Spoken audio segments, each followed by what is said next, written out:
வணக்கம் தூத்துக்குடி மக்களே, நான் சத்யவர்ஷா. இந்திய அரசியல் அமைப்பு ஆலோசகராக பணியாற்றி வருகின்றேன்.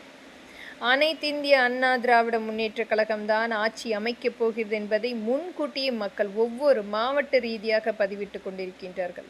பெண்களுக்கும் குழந்தைகளுக்கும் நடக்கின்ற அநீதி, அதற்கு முழுமையான தீர்வு காண வேண்டுமென்றால் அனைத்திந்திய அண்ணா திராவிட முன்னேற்ற கழகத்தின் ஆட்சி கொண்டு வர வேண்டும் என்பதற்காக மக்களுடைய போராட்டம் நாம் பார்த்து கொண்டிருக்கின்றோம். இந்த திராவிட முன்னேற்ற கழகத்தினுடைய 2.0 மிகப்பெரிய பங்களிப்பு என்பது பெண் குழந்தைகளையும் பெண்களையும் ஒரு மிகப்பெரிய அளவில் இன்றைக்கு நடந்து கொண்டிருக்கும் ஒவ்வொரு கற்பழிப்பு என்பது மக்களை அச்சுறுத்தக்கூடிய ஒவ்வொரு மாவட்ட ரீதியாக நடந்து கொண்டிருக்கிறது.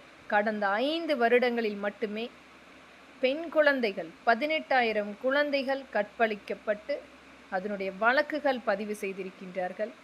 பெண்கள் மட்டும் 35,000 பெண்கள் கற்பழிக்கப்பட்டு வழக்குகள் பதிவு செய்திருக்கின்றார்கள். இன்னும் வழக்கு பதிவு செய்யாத, விரட்டியடிக்கப்பட்ட, அச்சுறுத்தப்பட்ட எத்தனையோ குடும்பங்கள் இன்றைக்கு அழுது கொண்டிருக்கின்றது. அனைத்தையுமே மாற்றியமைக்கக்கூடிய, கடுமையான சட்டம் கொண்டு வரக்கூடிய ஆட்சி அமைப்பு என்பது அனைத்திந்திய அண்ணா திராவிட முன்னேற்ற கழகம்தான் என்று மக்கள் காத்து கொண்டிருக்கின்றார்கள். இன்று நடக்கின்ற அநீதி இந்த திராவிட முன்னேற்ற கழகத்தினுடைய 2.0 இது மட்டுமே முழுமையாக இந்த கடந்த வனவாசத்தில் நமக்கு கொடுத்தது.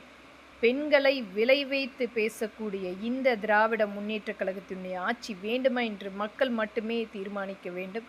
ஒரு கடுமையான ஒரு நோய் தாக்கம் ஏற்பட்ட 5 வருடமாக நாம் பாதித்து மிகப்பெரிய அளவில் நம்மளுடைய வாழ்வாதாரத்தை இழந்து கொண்டிருக்கின்றோம். ஒவ்வொரு இடத்திலுமே செய்கின்ற அநீதிகள், இடங்களை அபகரித்து, தொழிற்சாலைகளை அபகரித்து மக்களுடைய வாழ்வாதாரத்தை முழுமையாக மிகப்பெரிய அளவில் இவர்களுடைய கட்டுப்பாட்டில் எடுக்கப்பட்டு வியாபாரிகள் செய்கின்ற அந்த சிறு சிறு வியாபாரிகளுடைய தொழிலை முழுமையாக முடக்கம் செய்து, சாலை ஓரங்களில் இருக்கின்ற கடைகளை முழுமையாக நீக்கம் செய்து விரட்டியடிக்கப்பட்டு, ஒரு சாதாரண ஒரு கூலி தொழிலாளி கூட இன்றைக்கு அவர்களுடைய அந்த வாழ்வாதாரம் முழுமையாக அழிந்து கொண்டிருக்கின்றது.